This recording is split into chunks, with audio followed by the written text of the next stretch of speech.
We now call to order the Public Infrastructure and Utilities Committee meeting for Wednesday, October 29th. Madam Clerk, would you please call roll? Alderwoman Boyd. Present. Alderwoman Clark Hubbard.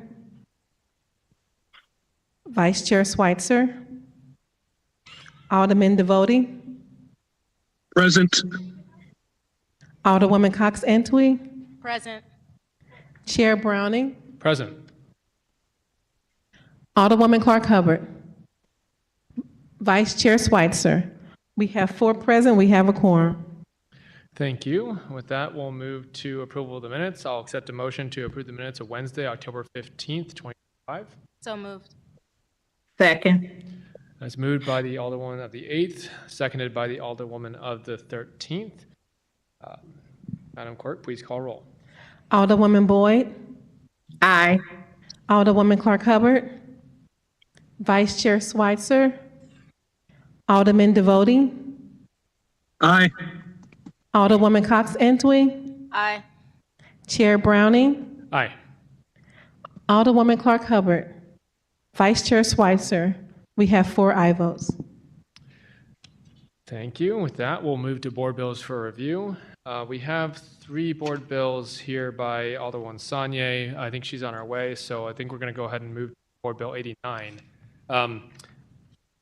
Alderwoman Cox Antwi, because you are in attendance today, you will take over the chairmanship while I present this bill. So handing that over to you.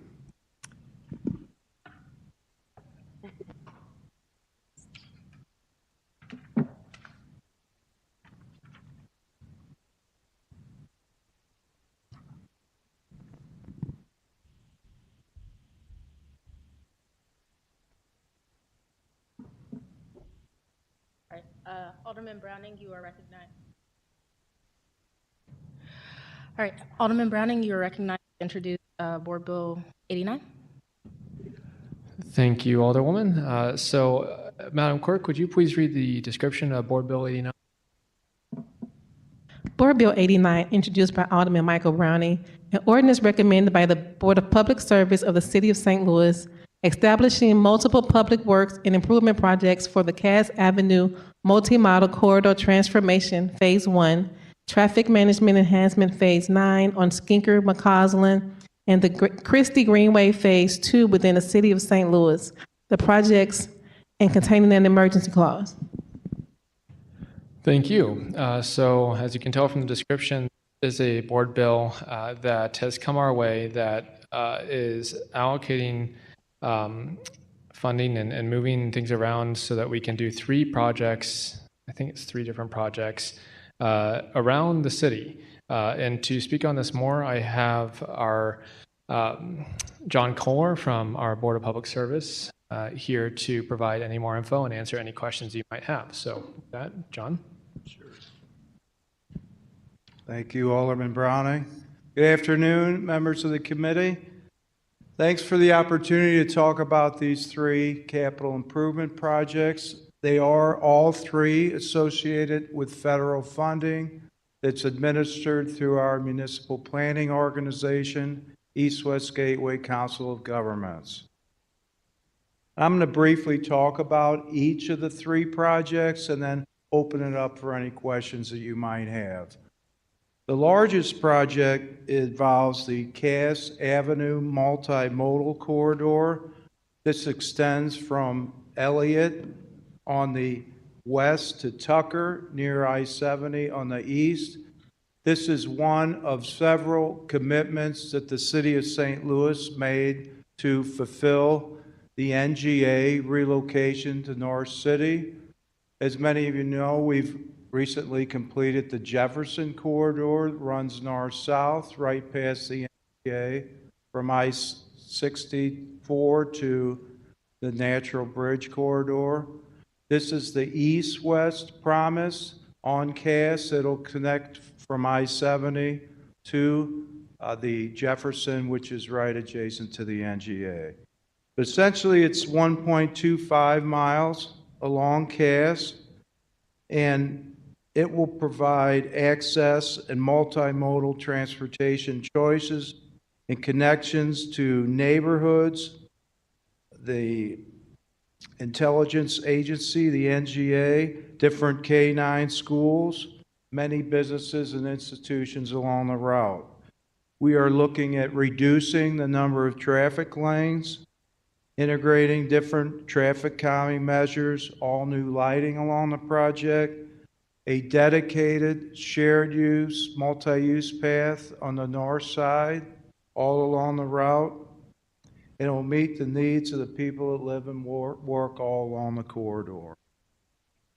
Our second federally funded project in this bill involves traffic management enhancement phase 9, which is on Skinker and McCausland from Page to Canterbury, and then a piece on Arsenal connecting signals from McCausland to Ivanhoe. There are a total of 21 traffic signals along these routes that'll be rebuilt.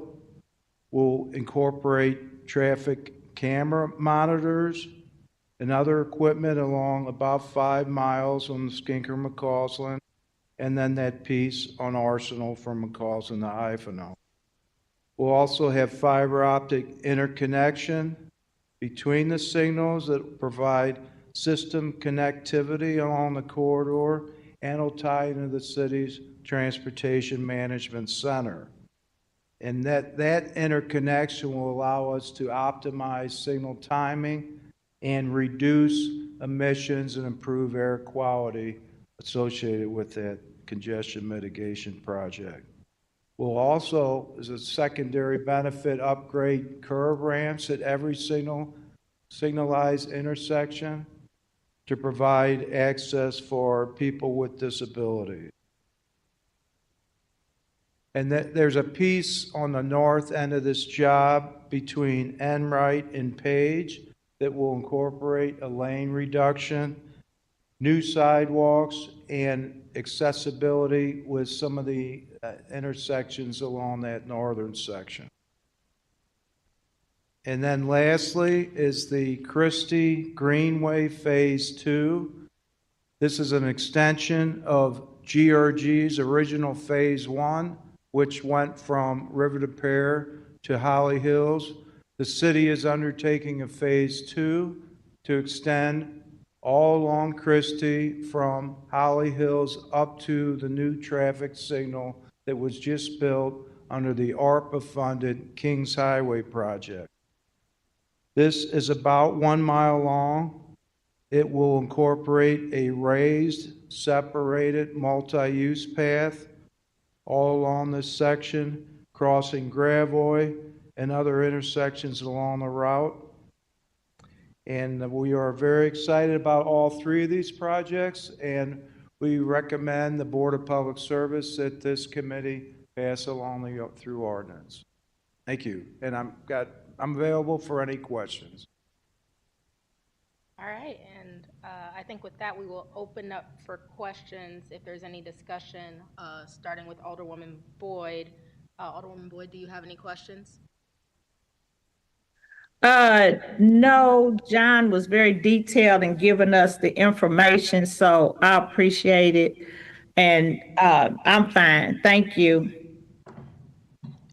All right, Alderwoman Clark Hubbard, I know you just walked in, but I believe you would be next.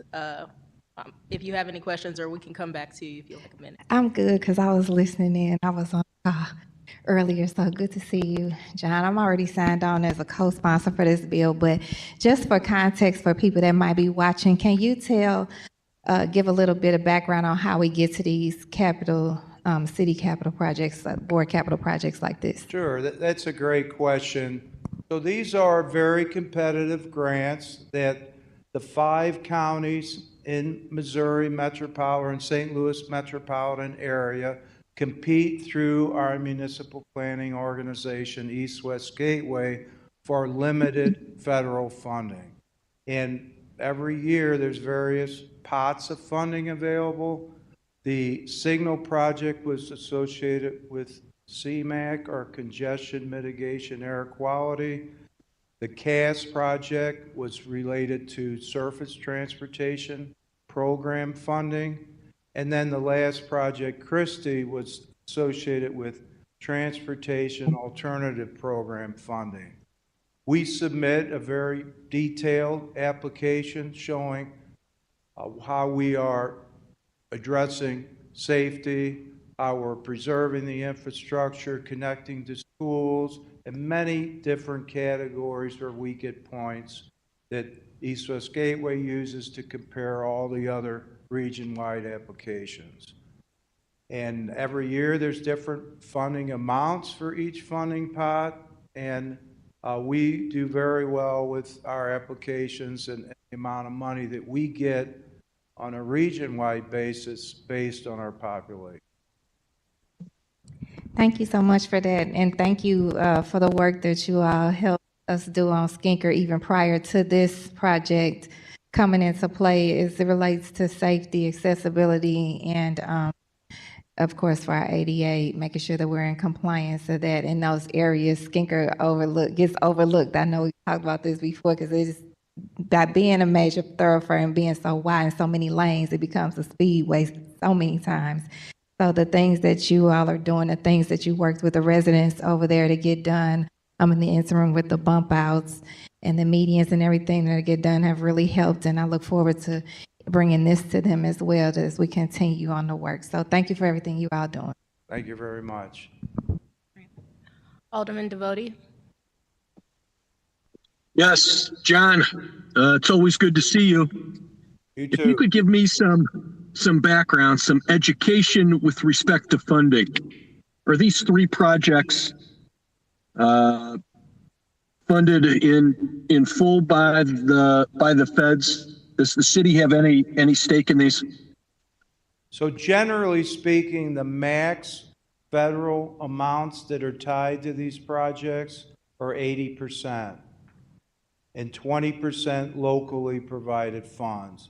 That could be ward capital, could be city capital, could be private entities, Great Rivers Greenway, Greater St. Louis, Inc., various entities comprise the 20%.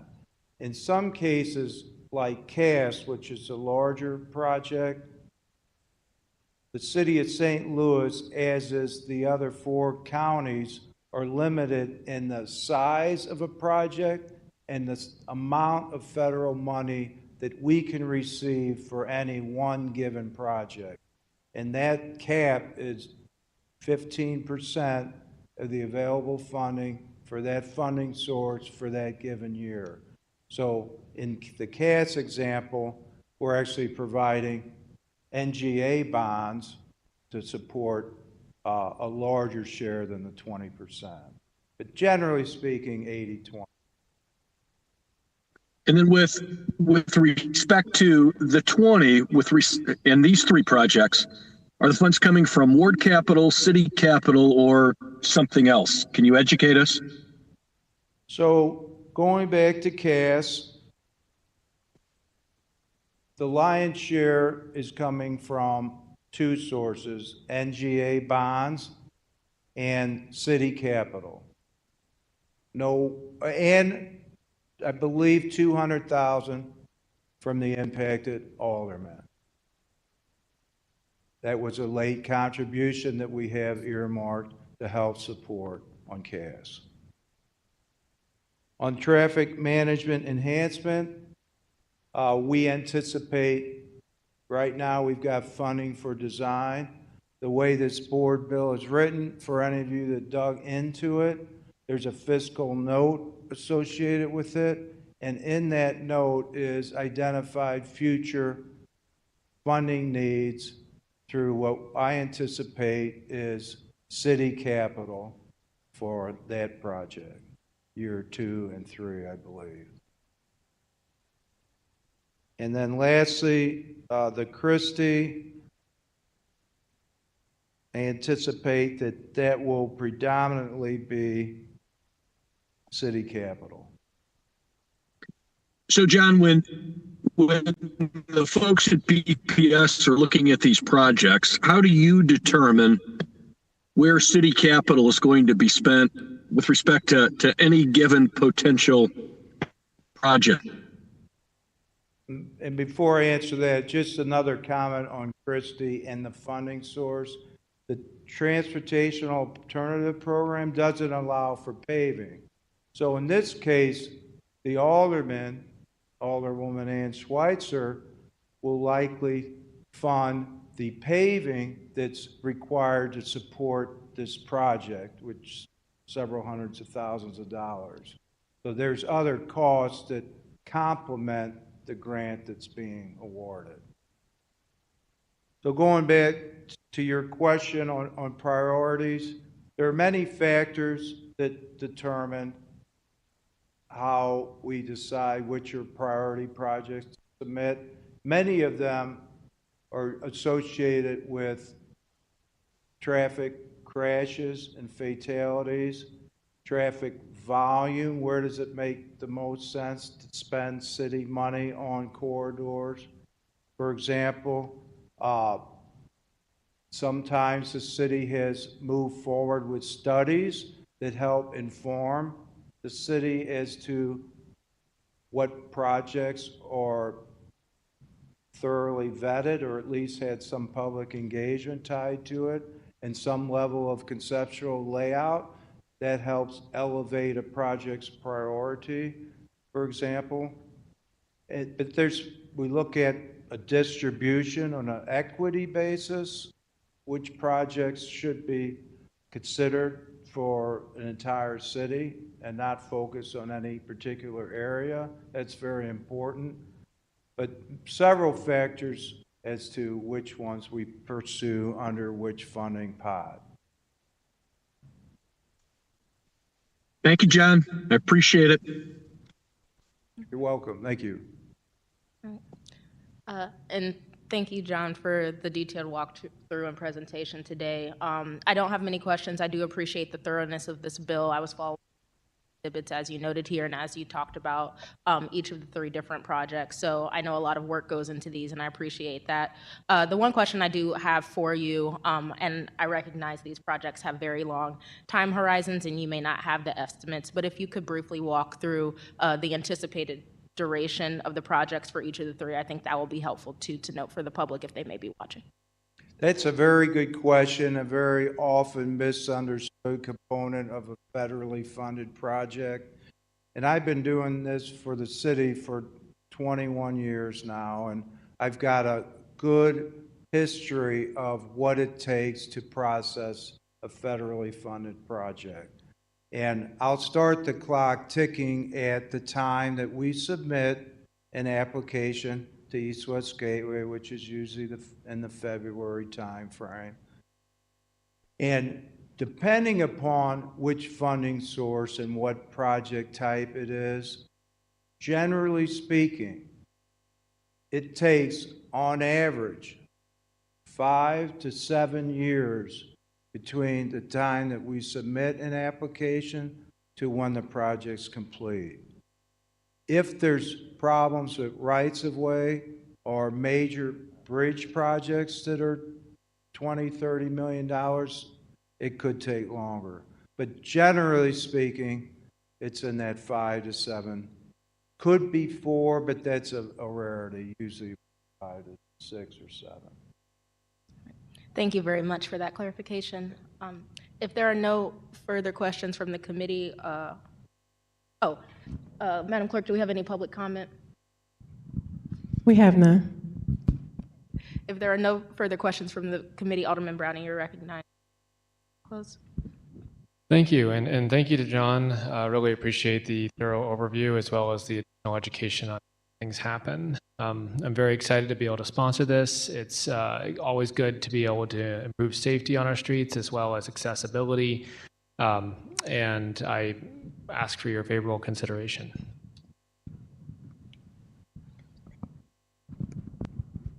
All right, I will now accept a motion on Board Bill 89.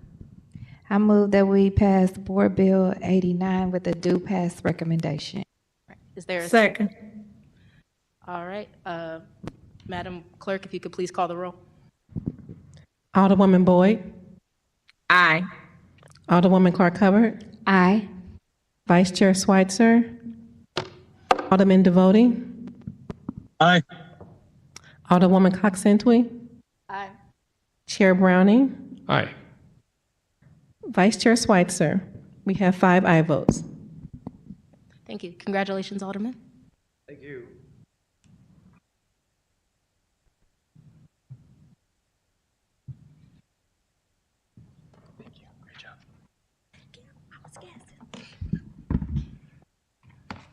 Okay, and with that, we will move on with the agenda.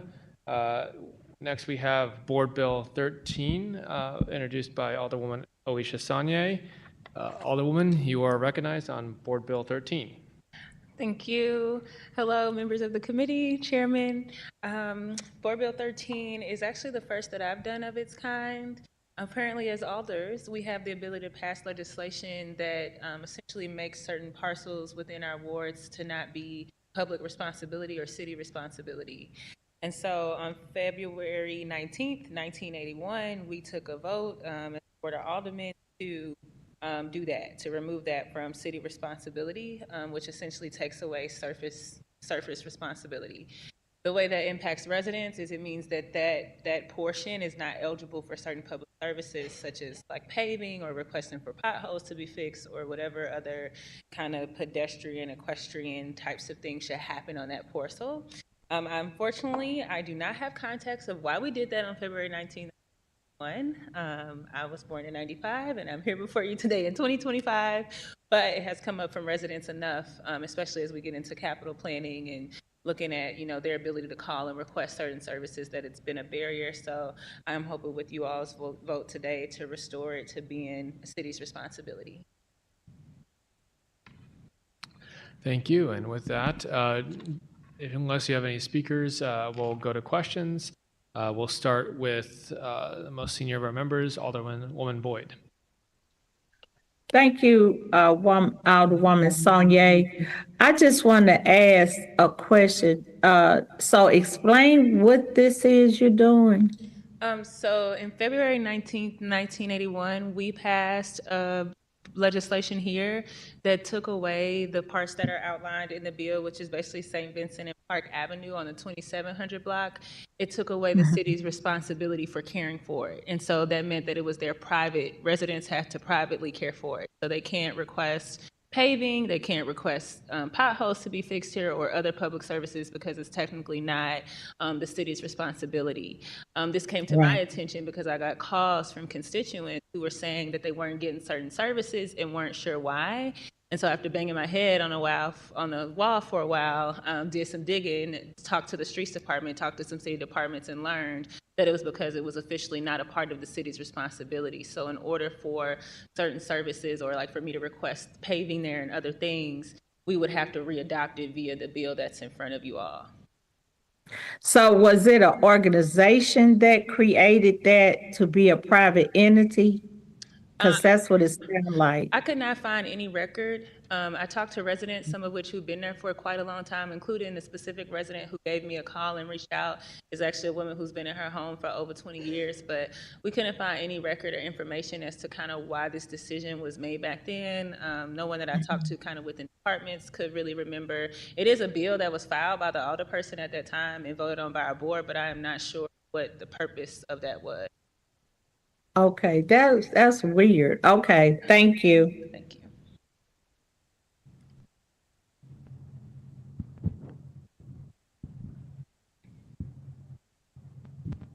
I'm sorry, I was just checking it out on the line.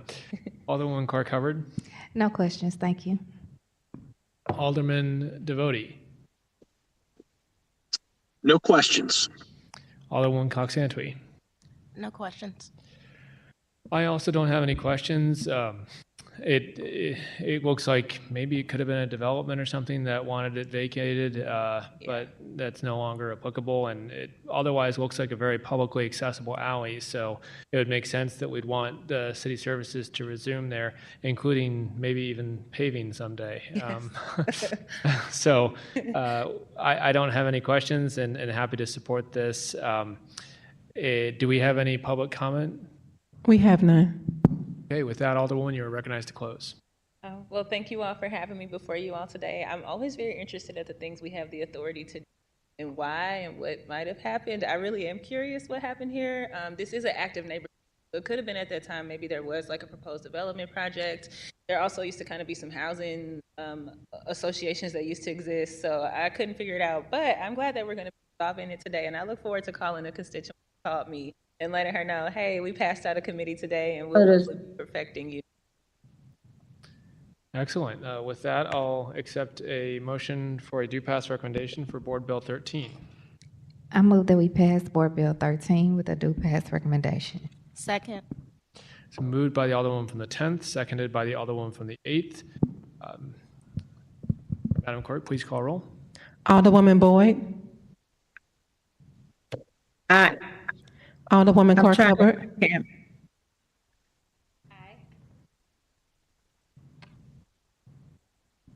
Vice Chair Switzer, Alderman Devoti, Aye. Alderwoman Cox Santwy, Aye. Chair Browning, Aye. Vice Chair Switzer. We have 5 aye votes. Congratulations, Alderwoman. This is passed out with a do pass recommendation. And with that, we'll move to the next item, which is also one of yours, Board Bill 75. You are recognized on 75. Thank you, Chair. So I have a process that I discussed when I was before you all, I think last year as well, where I have sort of for a traffic calming request form. As you all know, as alders, we could be at the grocery store and someone will be like, I want a speed hump, I want a stop sign.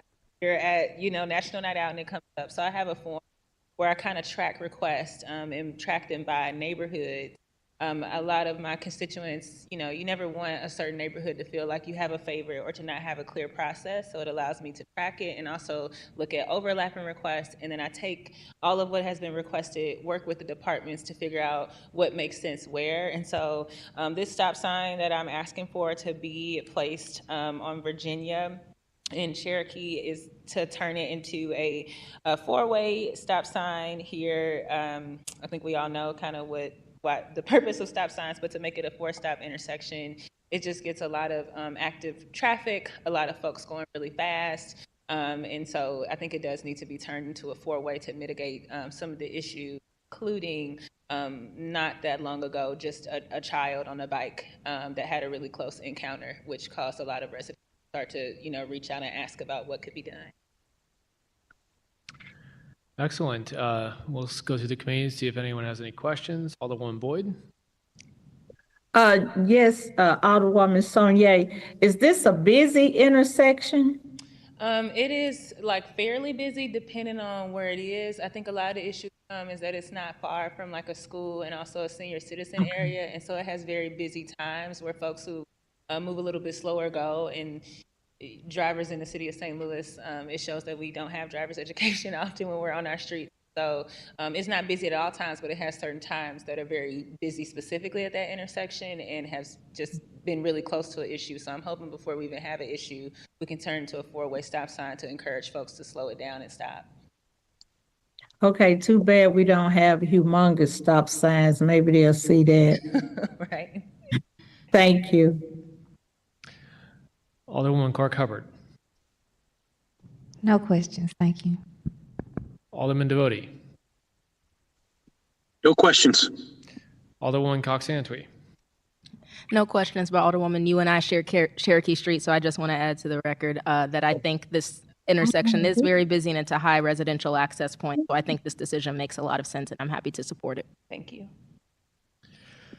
And I would agree. I am looking at the intersection now, and Cherokee can be a very busy street. It's a couple blocks away from a lot of retail and school and senior citizen residences. So thank you for looking out for the safety of your residents.